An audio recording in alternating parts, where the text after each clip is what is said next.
안녕하세요, 코요토입니다. 현 영화 산업을 그야말로 씹어먹고 있는 디즈니. 올해 10억 달러 돌파 클럽에 가입한 알라딘과 라이언킹에 이어 말레피센트, 레이디와 트램프, 뮬란, 인어공주 등 디즈니 라이브 액션 프로젝트의 쟁쟁한 작품들이 개봉을 앞두고 있는데요.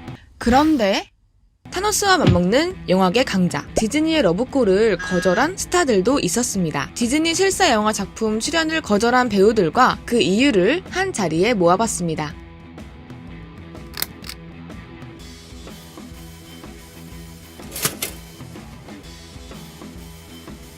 가장 최근의 소식부터 소개해볼게요. 팬들에겐 다소 생소했던 배우의 캐스팅으로 Not My Ariel 해시태그가 유행하고, 이에 대해 디즈니 관계자가 공개적으로 분노를 표하는 등 오랜만에 디즈니를 논란의 중심으로 몰아넣었던 영화 인어공주.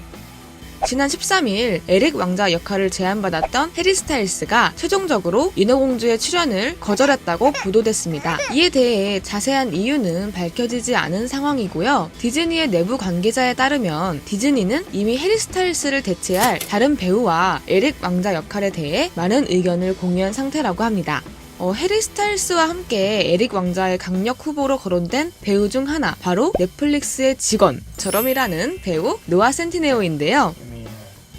노아 센티네오는 우주의 왕자 히맨의 리부트 프로젝트에 히맨 역으로 캐스팅된 상태이기도 하죠. 해외 팬들이 에릭 왕자 역에 강력하게 추천한 인물로는 BTS의 지민도 있는데요. 곧 진행될 디즈니 엑스포 행사에서 인어공주의 캐스팅 확정 소식이 전해지지 않을까 기대해봐도 좋을 것 같습니다. 왕자 역할을 거절한 배우, 여기 또 있습니다. 여심 훔침 전문 배우 라이언 고슬링이 왕자 역으로 디즈니의 러브콜을 받았었죠. 그가 제안받은 역할은 Come into the light. 미녀와 야수의 야수 역이었습니다. Seriously? It's like you're photoshopped. 잘생김을 연기하는 것으로는 할리우드 으뜸이니 You have cold hands. 야수 역할의 잘생김을 역시 잘 연기하길 바라고 그런 미션을 부여받은 그런 의미로 디즈니가 러브콜을 보낸 것 같은데, 라이언 고슬링은 디즈니의 제안을 거절했죠. 왜냐? 바로 라라랜드가 그를 기다리고 있었거든요. 라이언 고슬링은 인생작 라라랜드로 그의 시상식에 모든 트로피와 전 세계의 여심을 쓸어버리며 배우로서 또 한 번의 전성기를 맞이했습니다.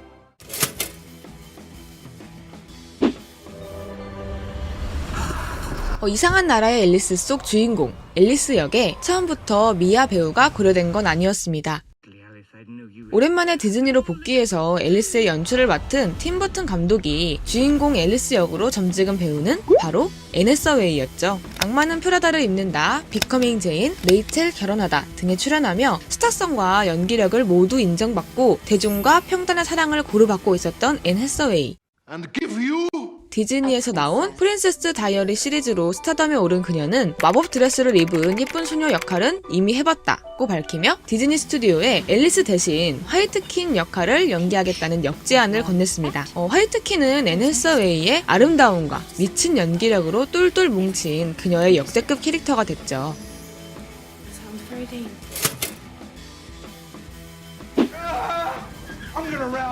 다음 영화는 디즈니의 할로윈 고전 영화 호커스 포커스입니다. 때는 바야흐로 1990년. 레오나르도 디카프리오가 이 세상의 것이 아닌 미모로 전 세계인의 마음을 녹이고 있을 시기.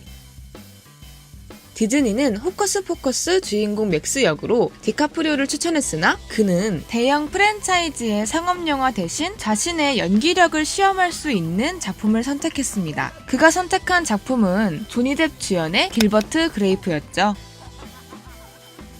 후에 디카프리오는 내가 꿈꿔왔던 것보다 훨씬 많은 돈을 제안받았는데 어디서 그런 배짱이 나왔는지 모르겠다 라고 털어놓으며, 내가 아주 자랑스럽게 느끼는 부분이 있다면 어린 시절 나의 신념을 고수했던 것이라고 밝혔죠.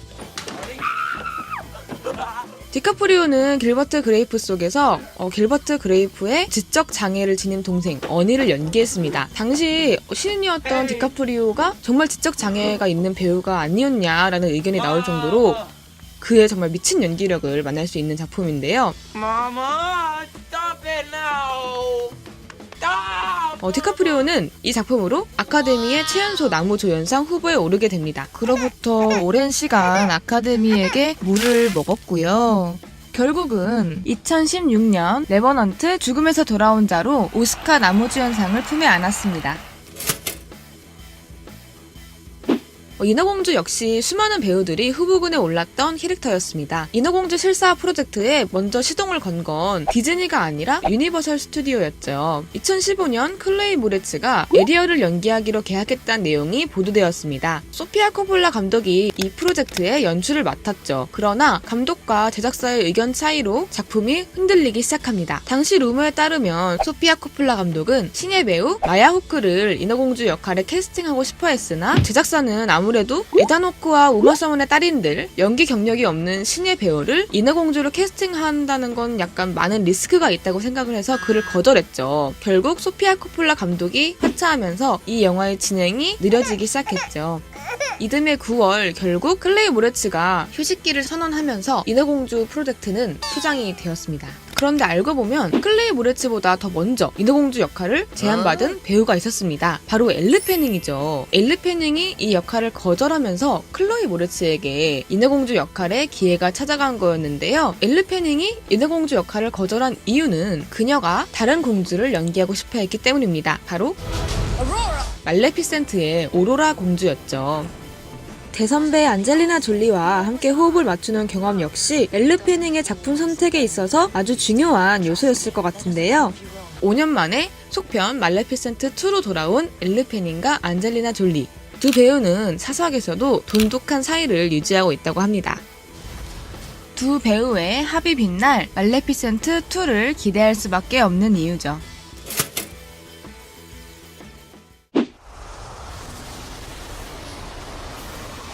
알라딘의 흥행공신 1위 윌 스미스가 사실 지니 역의 캐스팅 1순위 배우가 아니었다는 사실은 팬들 사이에서 이미 유명한 비하인드 스토리죠. 원래 지니 역에 고려되었던 배우는 짐 캐리였으나 제작 당시 그가 소송에 휘말리면서 알라딘에 합류할 수 없었고 윌 스미스가 대신 짐 캐리의 자리를 채웠습니다. 그런데 알고 보면 윌 스미스 역시 디즈니의 러브콜을 거절한 전적이 있었어요. 디즈니가 처음으로 윌 스미스에게 제안한 영화는 알라딘이 아니라 덤보였습니다. 콜린 파렐이 연기한 홀트 페리어 역으로 협상을 진행 중이었고 영화의 빌런 반데비어 역에는 톰 행크스가 물망에 오른 상황이었으나 두 배우가 모두 출연료 협상에 실패하면서 하차를 하고 콜린 파렐과 마이클 키튼이 두 배우의 빈자리를 메우게 됐죠. 결과적으로 마이클 키튼과 팀 버튼의 재회가 정말 반가운 작품이었고 윌 스미스 없는 지니는 상상할 수가 없으니까 윌 스미스의 거절은 어쩌면 알라딘의 지니를 연기하라는 지니가 보내준 선견 지명과 같은 선택일 수도 있겠네요.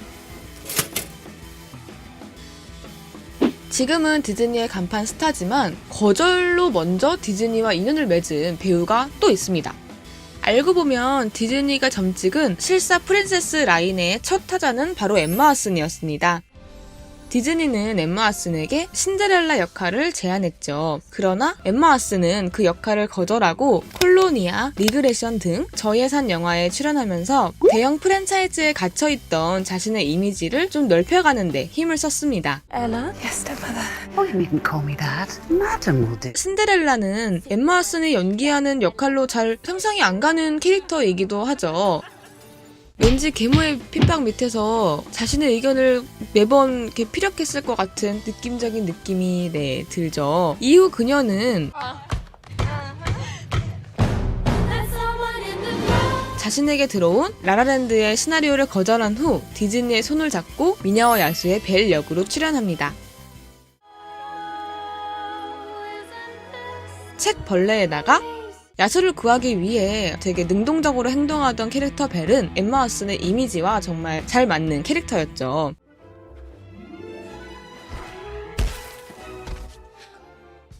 디즈니인가 디즈니가 아닌가를 떠나서 자기한테 가장 잘 맞는 배역을 선택하려고 노력했던 배우들의 어떤 고민이 있었기에 우리가 재미있게 볼 수 있는 영화들이 탄생한 게 아닐까 싶습니다. 오늘 제가 준비한 정보는 여기까지이고요. 다음에 또 다른 영화 이야기로 찾아오겠습니다. 감사합니다.